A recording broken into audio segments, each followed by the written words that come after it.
사회적 거리두기가 2주 연장됩니다. 최대 6명으로 묶어둔 사적 모임 인원 제한도 풀리지 않습니다. 일반 국민이나 자영업자들 모두 참을 수 없는 불평과 고통이 가중되고 있는데 왜 이렇게 거리두기만 하염없이 연장되는지 한번 따져보겠습니다. 백순영 가톨릭의대 명예교수 나오셨습니다. 교수님 어서 오십시오. 예, 안녕하세요. 거리두기가 발표됐는데 몇 가지 완화될 거라는 보도가 있었는데요. 뭐 그대로 연장만 된 거죠? 예, 그렇습니다. 이 연장한 것만 해도 다행일 수밖에 없는 것이 예전 같았으면은 강화를 시켜야 될 상황이죠. 지금이요? 예, 추석 이후 8일간을 보면은 8일간 계속 요일별 최다치를 갱신했거든요. 예, 하루 몇 명이나 발생한 날을 보면요. 예. 이번 주에 2,660명입니다. 한 단계 레벨업이 돼서 예. 그 이전 주에 1,730명에 비해서 930명이나 늘어났어요. 아마 이게 최대치일 것으로 보이기는 하는데 조금 다행인 것은 우리가 추석 연휴에 수도권으로부터 비수도권으로 국민의 대이동이 있지 않았습니까? 예. 그럼 이 효과는 결국은 비수도권이 굉장히 큰 폭의 증가가 나타나는 것이 지금 우리가 우려했었던 예. 바인데 실제로 그런 현상은 좀 나타나고 있지 않지만 전체적인 규모가 우리가 9월 초부터 지금 6명으로 약간의 방역 완화가 됨으로 인해서 노출이 커졌던 부분들이 지금 나타난 것으로 보이고 예. 실제로는 지금 유행 상황이 아주 기로에 있다고 볼 수가 있죠. 이런 최대치가 계속 가면은 곤란하겠지만 예. 이것이 감소 추세로 갈 수 있다면 즉 예방 접종률이 지금 오늘로서 완료율이 50%를 넘어갔거든요. 그러니까 우리 국민 2명 중에 1명은 예방 접종을 받았다는 뜻이기 때문에 예. 이것이 급격히 속도를 붙이게 되면은 사실은 18세에서부터 49세 사이 젊은 층의 예방 접종 완료율이 높아지면 높아질수록 유행의 감소도 기대해 볼 수 있는데 아직까지는 그렇게 되지 않은 상황이기 때문에 앞으로 2주간이 굉장히 중요한 시기이기 때문에 완화하기는 사실은 어려웠던 상황이고요. 아, 그래요? 일부 이제 예방 접종률이 높아짐에 따라서 예방 접종 완료자를 중심으로 일부 완화한 것은 사실이죠. 그러니까 이제 거리두기가 2주 연장이 되고 사적 인원 모임 6명도 그대로 둔 게 저는 이제 확진자가 한 2,000명 정도 계속 되니까 조금 둔감해지면서 더군다나 이 소상공인들, 자영업자들 너무너무 힘들잖아요. 계속 연장되니까 좀 풀어야 된다는 주장. 이분들 뭐 이 극단적 선택하는 분도 있는데 이제 풀어야 된다고 자꾸 생각을 하는데 왜 이렇게 계속 그런지. 그렇죠. 지금 이 코로나에 의한 피해보다도 오히려 그 이외의 사회적인 피해가 훨씬 더 커지고 있는 상황이기 때문에 방역의 완화로 가야 되는 방향만은 분명한데요. 이것이 섣불리 완화했다가는 지금 뭐 싱가포르나 뭐 영국 같은 경우도 다 비슷한 것이 확진자가 급격히 늘어날 수가 있거든요. 사실 우리나라가 전 세계에서 보면 확진자 수, 뭐 사망률 다 아주 낮은 수준이지만 통제를 지금 잘하고 있던 그 방역이 한순간에 무너질 수도 있는 즉 옆에 나라 일본만 해도 2만 5천 명씩 나오는 거 보시지 않았습니까? 간단히 이렇게 갈 수 있는 델타 변이주의 특성이 있기 때문에 지금 상황에서는 한 2주 정도만 좀 더 버티면은 그 이후에는 훨씬 더 좋아질 수 있다고 기대할 수는 있겠습니다. 네.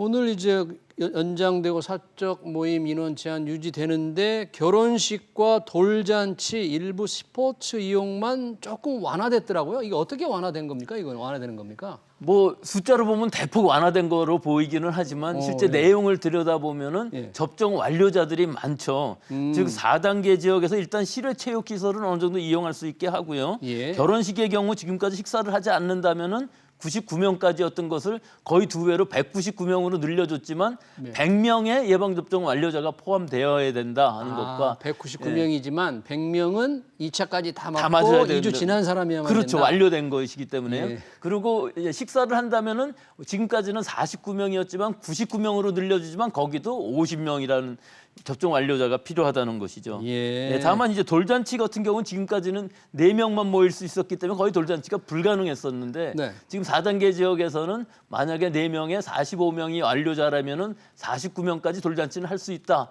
근데 이것도 상당히 좀 빡빡하죠. 그러네요. 4명이기 때문에. 예. 하지만 3단계 지역에서는 16명의 접종 완료가 안 된 사람하고 33명에서 49명까지 돌잔치는 할 수 있다는 거기 때문에 돌잔치 자체는 할 수 있는 것으로 되어 있지만 사실 4명 미접종자라 그러면 사실 본인 그 돌잔치를 다 하는 아기도 접종을 못 받은 상황이기 때문에 영유아까지 다 합치면 4명을 맞추기는 아마 쉽지 않아 보여서 이 부분은 조금 더 완화를 해줘야 돌잔치를 할 수 있지 않을까 좀 그렇게는 생각을 합니다. 이제 돌잔치와 결혼식 이게 완화가 됐는데 꼭 접종 완료자가 포함되는 숫자를 잘 감안해서 지켜야 되겠네요.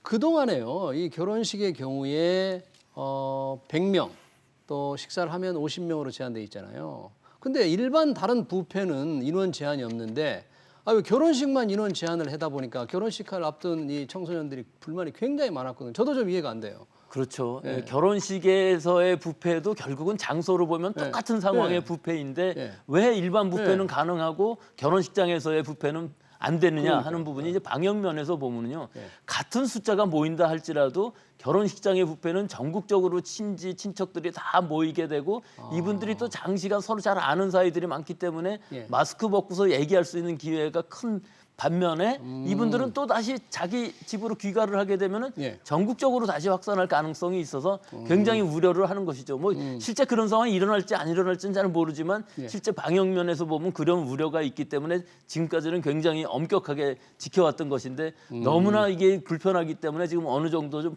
풀어준 상황이긴 하지만 예. 아직까지도 결혼식장에서 식사하기는 좀 쉽지는 않은 상황입니다. 네, 그런 차이가 있군요. 또 하나 이 결혼식과 돌잔치 인원만 제한했는데 그럼 뭐 결혼식장과 돌잔치 하는 회사는 그런 업종은 괜찮고 다른 업종은 계속 제한되잖아요. 너무 차별을 두는 게 아닌가. 그렇죠. 그런 네. 부분도 뭐 지금으로서는 당장은 어찌할 수 없는 부분이고 우리로서는 사실은 좀 지나치게 방역이 강화되어 있는 부분은 사실이기는 합니다만은 사실은 수도권 지역 특히 서울 수도권에 있어서의 이 밀집도가 굉장히 높기 때문에 지금 우리 유행의 주도는 서울 수도권에서 하고 있는 상황이거든요. 그런데다가 지금 감염병로를 알 수 없는 환자의 비율이 전국적으로는 39%뭐 최고치를 계속 가고 있지만 서울 수도권의 경우에 있어서는 특히 서울의 경우에 있어서는 반을 50%를 넘어가거든요. 그러니까 이 방역에 있어서 역학조사가 제대로 쫓아가지 못하는 상황에서는 어쩔 수 없이 당분간은 좀 강력한 조치를 취하고 이것이 이제 위중증 입원율, 위중증 환자 사망률이 어느 정도 눈에 띄게 떨어진다 그러면은 그때부터는 단계적으로 보수적으로 좀 완화하면서 갈 수 있을 것으로는 기대를 합니다. 국민들이나 소상공인들의 불편이 고통을 좀 더 참으라는 얘기인데 오늘 그 백신 패스 도입이 뭐 발표될 거라는 그런 보도들이 좀 있었는데 전혀 백신 패스에 대해서는 얘기가 없었어요. 그렇죠? 백신 패스라는 게 뭐예요, 근데? 예, 아직 좀 분명히 이르긴 합니다. 백신 패스라고 하지만 사실은 백신 접종 완료자, 얀센 같으면 한 번, 다른 백신들은 2번 접종을 받은 후에 14일이 완료된 사람들은 접종 스티커를 받든지 종이 증명서를 받든지 아니면 QR코드처럼 뭐 접종 후 14일이 지났습니다. 이렇게 증명을 받을 수가 있는 것이 백신 패스인데 그럼 백신 접종하지 못한 사람들은 전부 안 되느냐 하면 꼭 그렇지는 않고요. 확진이 된 후에 완치가 된 분들은 6개월 정도까지는 인정을 해준다 하는 것과 또 그것도 다 아닌 경우는 PCR 음성 확인서를 가지고서 뭐 적어도 3일에서 한 일주일 정도 확인해 주는 정도 가능할 수 있기 때문에 꼭 백신만 맞았다고 가능한 것은 아니고 이런 대부분들을 다 가능하게 해주기 때문에 사실은 백신 패스라고 보기보다는 코로나 패스라고 얘기하는 것이 더 맞을지도 모르겠습니다. 코로나 패스. 그런데 어쩔 수 없이 백신 접종을 못한 사람이 있을 수도 있고 또 여러 가지 이유에서 못한 사람들은 이런 불이익을 받는 꼴이니까 좀 반대도 많이 있겠어요, 백신 패스에 대한. 그렇죠. 뭐 세상 각국에서도 다 인권 문제부터 우리도 안 맞을 자유가 있다고 얘기를 하는데 사회적으로 보면은 뭐 안 맞는 것도 자유가 있을지 모르지만 맞은 사람하고 안 맞은 사람하고 확실히 위험도에서 차이가 나고 또 안 맞은 사람들이 감염되어서 특히 60세 이상이 위중증으로 갔을 경우에는 우리 의료 체제에 부담을 줄 수가 있는 것이기 때문에 뭐 어떤 나라들에서는 그 예방 접종뿐만 아니라 PCR 진단 검사를 받을 때도 유료화하자는 얘기까지 나올 정도니까 이것이 지금으로서는 어쩔 수 없는 상황인데 문제는 접종을 받을 수 없는 연령층들이 지금 아직도 있다는 것이죠. 특히 우리나라에서 지금 17세 이하인 경우에 있어서는 접종을 시작하지도 않았고 12세, 17세까지는 접종이 가능하지만 선택적으로 원해서 접종을 할 수 있는 것이지 접종을 뭐 전부 권고하는 상황은 아니거든요. 그렇기 때문에 접종을 안 받은 사람들을 여기서는 차별을 할 수가 없기 때문에 아마 17세 이하인 경우에 있어서는 이런 백신 패스에 있어서는 예외 상황이 될 것으로 보이고요. 또 한 가지는 1차 접종을 받았는데 이게 너무 부작용이 커서 못 받는 사람들도 있을 것이고 또 원래 체질적으로 너무나 약해서 나는 도저히 못 맞겠다는 사람들도 분명히 있기 때문에 이런 분들은 사실은 PCR 진단 검사를 계속 받아야 되는 상황이 될 수밖에 없고요. 마지막으로 또 한 가지는 임신부의 경우에 있어서는 상당히 좀 꺼리시는 분들이 많습니다. 분명히 이득이 훨씬 더 큰데도 불구하고 내 아기를 위해서 절대로 나는 안 맞겠다고 고집하시는 분들도 많이 있을 수가 있기 때문에 이런 분들에 대한 어느 정도의 배려는 충분히 있어야 되는데 이것이 하여튼 쉽지 않은 일이고 결국은 시행하면서 시행착오를 겪을 수밖에 없는 것이고 예. 어느 정도 또 방역이 잘 되게 되면은 즉 환자 수, 위중증 수, 사망률 이것들이 아주 본격적으로 떨어지기 시작하게 되면은 네. 사실은 필요 없어질 수도 있죠. 아. 예, 그 시기가 되면은 방역을 하지 않아도 충분히 관리 가능한 질병이 될 수 있다 네. 하는 것이 실제로 치사율 0.1% 이하까지 갈 수가 있어야 되는데 네. 그것이 지금 내년 한 봄까지는 쉽지 않아 보입니다. 그러니까 백신 패스를 설령 도입하더라도 불가피하게 백신 접종을 못한 여러 계층과 사람들에 대한 특별한 좀 배려가 좀 필요하다 그런 얘기인데요. 교수님, 아까 12세, 17세가 이제 권고사항이잖아요. 백신 접종 청소년들. 얼마나 맞을까요? 좀 학부형들 좀 걱정이 부작용에 대한 걱정이 좀 있는 듯한데 괜찮겠습니까? 얼마나 예상을 할까요? 그렇죠. 이 연령층 우리나라에서 한 276만 명 정도 되는데요. 예. 초등학교 6학년부터 고등학교 2학년 정도의 예. 아이들인데 사실은 이 승인된 백신은 파이자 백신밖에 없습니다. 파이자. 예, 파이자만 접종을 할 수 있기 때문에 예. 지금 해외 여러 나라에서도 예. 보다시피 이 파이자의 그 심근염, 신낭염은 어린 아이들에 있어서 지금 이 연령층에 있어서 사실은 12세, 15세 사이에 있어서 좀 빈발하는 부분이 있고요. 아, 그래요? 예, 이 연령층에 있어서 사실은 감염이 되었을 때의 위해성은 그다지 크지 않은 반면에 예방 접종에 의해서 얻는 효과는 사실은 개인적이라기보다는 사회적으로 우리가 집단 면역을 가기 위해서는 이 연령층의 면역이 분명히 필요한 부분이 있고 학교 내에서의 이 집단 감염 혹은 무증상 감염에 의한 지역사회의 전파 네. 이런 것들을 막기 위해서는 필요한 상황이기는 한데 필요하지만. 사실은 2차까지 다 맞는다면은 또 상당히 부작용이 클 수도 있어서 영국 같은 나라에서는 1차 접종으로 완료할 수 있게끔 했기 때문에 그 선택지가 될 수도 있고요.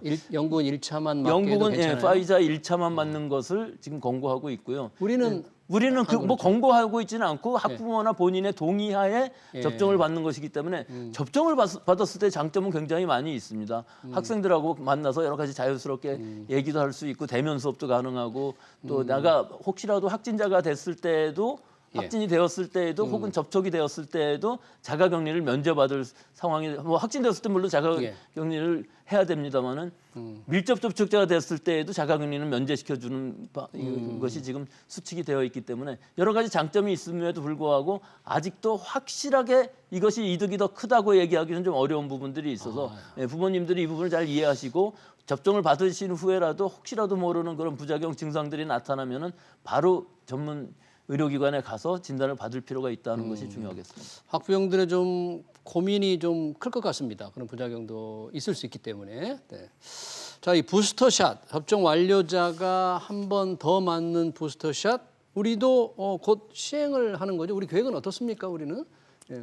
우리나라에서 제일 처음으로 접종을 받은 것이 2월 26일 요양원 요양병원의 입소자 종사자부터 시작을 했는데 이분들은 아스트라제네카 백신을 맞았거든요. 예. 그래서 지금 거의 6개월 2차 접종을 받고도 6개월이 지나가는 시기가 되어서 파이자나 모더나로 뭐 지금 파이자로 할 것 같은데 부스터샷을 맞는 것은 굉장히 고위험군이기 때문에 중요합니다. 예. 또 이 시기에 코로나19를 치료하고 있는 의료진들은 파이자 백신을 맞았기 때문에 이분들은 환자들하고 접촉이 많고 또 감염되었을 때 돌파 감염이 되었을 때 환자들한테까지 전염시킬 위험성이 높기 때문에 부스터 접종, 추가 접종이 분명히 필요한 상황이죠. 예. 또 그 이후에 이제 병원급 이상의 의료기관 종사자들도 접종이 이제 시작되게 되는데 예. 사실은 우리 대부분의 그 고령층들 60세에서부터 74세 예. 또 75세 이상들은 2차 접종을 받은 지가 그다지 오래되지는 않았어요. 특히 예. 60세에서 74세 아스트라제네카는 2차 접종을 11주 정도 간격을 띄우고 했기 때문에 대부분 8월 달에 맞아서 예. 아직까지 3차 접종 시기는 내지 않았던 상황이고요. 예. 75세 이상도 사실은 파이자를 맞았는데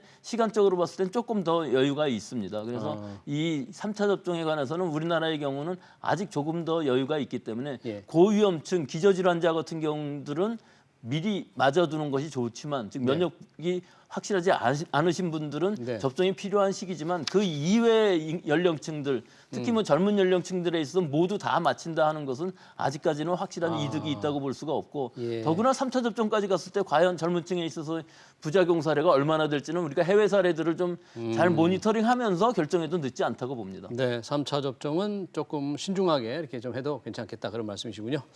네, 사회적 거리두기 연장 문제 백신 접종 잘 들었습니다. 지금까지 백순영 가톨릭 의대 명예교수였습니다. 교수님 고맙습니다.